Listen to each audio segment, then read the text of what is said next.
नमस्कार दोस्तों, जैसा कि मेरे पिछले वीडियो में मैंने आपको श्री भगवद गीता के अध्याय 1 का पहला वाक्यांश बताया था। आज पहला अध्याय का दूसरा वाक्यांश आप सभी को बताऊंगा।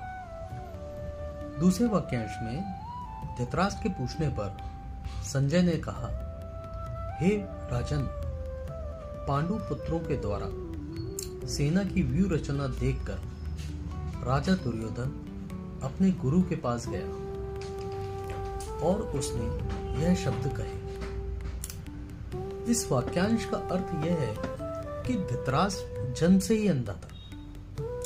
दुर्भाग्यवश वह आध्यात्मिक दृष्टि से भी वंचित था। वह यह भी जानता था कि उसी के समान उसके पुत्र भी धर्म के मामले में अंधे हैं और उसे विश्वास था कि वह पांडवों के साथ कभी भी समझौता नहीं कर पाएंगे, क्योंकि पांचों पांडव जन्म से ही पवित्र थे। फिर भी उसे तीर्थ स्थान के प्रभाव के विषय में संदेह था।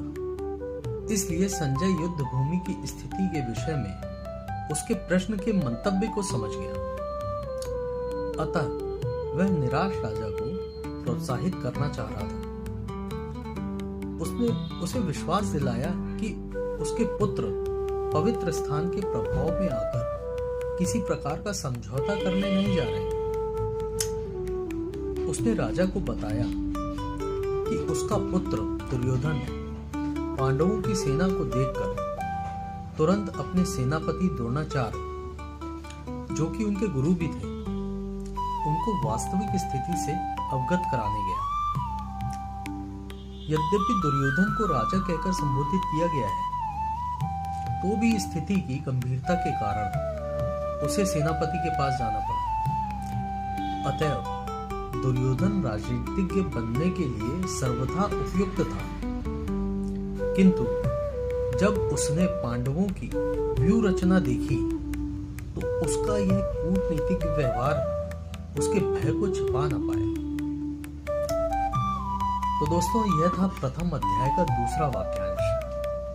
अगले वाक्यांश को सुनने के लिए मेरे वीडियो को जरूर देखें और मेरे चैनल को लाइक, सब्सक्राइब और फॉलो करें। मेरी पहली वीडियो को इतना प्यार देने के लिए आप सभी का बहुत बहुत धन्यवाद।